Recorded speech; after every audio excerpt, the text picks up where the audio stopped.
In a post-mortem hearing, a Door County judge denied an attempt to overturn Richard Pierce's conviction for a cold case murder that went to trial in 2022. When I first alerted you, Pierce died in prison in October. He was convicted of killing his then wife, Carol Jean Pierce, in 1975.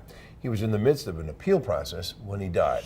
Emily Byer was in the courtroom today. She tells us what's next in this unique case. Cami and Bill, just days before Richard Pierce's death in prison, a motion was filed by the defense.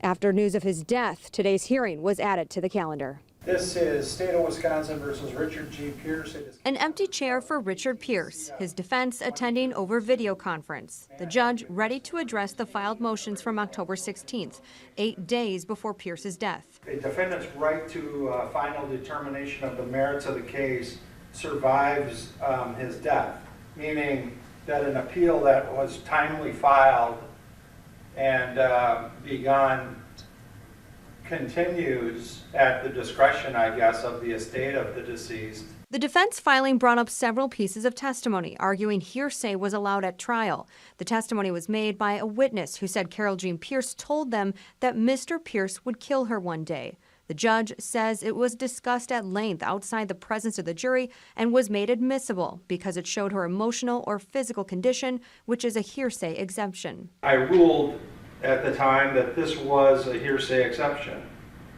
And I looked at this and I see no reason to change my opinion of it. The judge adding that the defense used that testimony just as much as the prosecution. The documents bring up overheard conversations and argue Pierce is entitled to a new trial in the interest of justice. The judge ultimately making a final decision. I see no good reason to overturn my rulings in this case. I think they were sound. The defense says it is not yet decided if it will continue to file motions in this case. In Door County, Emily Byer, Action 2 News.